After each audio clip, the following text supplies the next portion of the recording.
Fl-aħħar ġimgħat fuq livell Ewropew rajna diskussjoni dwar il-budget għal perjodu li jmiss, jiġifieri mill-2014 għall-2020.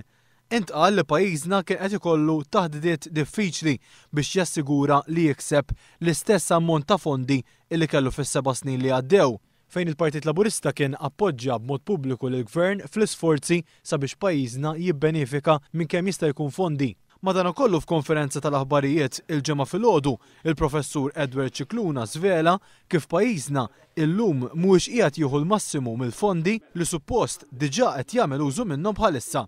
L-Ewroparlamentari Laburista ikkwota tweġiba tal-Kummissjoni Ewropea għall-mistoqsija tiegħu fejn intwera kif minn 855 miljun euro allokati għal pajjiżna, Malta assorbiet inqas minn 200 miljun euro. Dan kollu jammonta għal 33% tal-fondi kollha li jista' jieħu pajjiżna. Jiena saqsejt il-Kummissjoni ċar u tont minn dawn it-850 miljun li ġew allokati għal Malta għal 7 snin. Issa li qegħdin fl-aħħar tas-6 sena, kemm ġew assorbiti minn pajjiżna? U risposta kienet 195 miljun.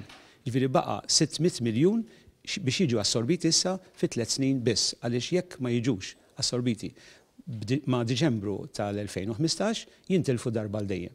Il-Kummissjoni Ewropea qalet li fil-każ ta' Malta l-implementazzjoni ta' ċertu proġetti li jkunu approvati qed ikun kajman meta mqabbel ma' dak li qed jiġri f'pajjiżi oħra. Edward Cicluna ikkwota wkoll mid-diskorsi tal-budget tal-aħħar snin li juru li għalkemm il-Gvern jgħid li jkun ser jassorbi ċertu fondi, iktar tard imbagħad joħroġ jgħid li ma jkunx assorbihom kollha. L-Ewroparlamentari Laburista talab lill-Gvern jagħti spjegazzjoni u jserraħ moħħ il-familji Maltin Wawċin li m'hemmx biża' li pajjiżna jitlef il-fondi tal-Unjoni Ewropea.